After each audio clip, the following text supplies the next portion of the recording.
Ayun, so welcome ulit dito sa Trendly.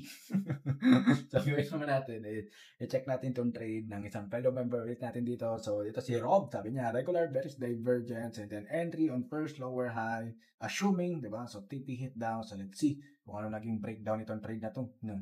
So unang-una, so tapos nag-analyze to si Rob, so sobrang okay naman 'yan, no.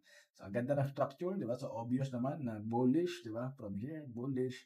And then dito nag-create ng inconsistency. So, panoorin mo yung first video ko ata o second video ko dyan sa feed ko. So, para maintindihan mo itong inconsistency. Diba? So, kasi supposedly, dapat mag-create siya ng higher high kung uptrend siya. Diba? So, the uptrend is series of higher highs and higher lows.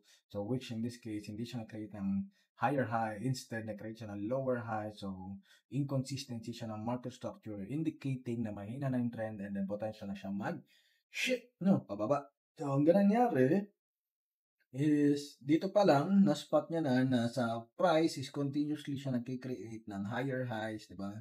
So, higher highs, ayan. Pero sa RSI niya, nagke-create na siya ng lower high, 'di ba? So, parang sa sa price or sa chart is sinasabi niya na bullish pero sa RSI sinasabi niya is medyo bearish na. So parang indicating na mahina na yung trend and then potential na siyang mag-shift, no?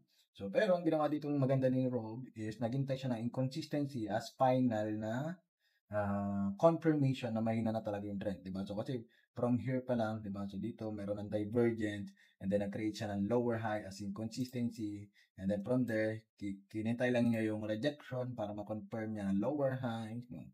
And then yun, so diyan na siya nag-sell. So which is super good. So kasi ganda, 'di ba? So parang hit na hit agad yung 1:2 within the gap ng highs and then lows, 'di ba? Okay, so yan, so super perfect 'to. Ganda. Sulitin mo gusto kong trade.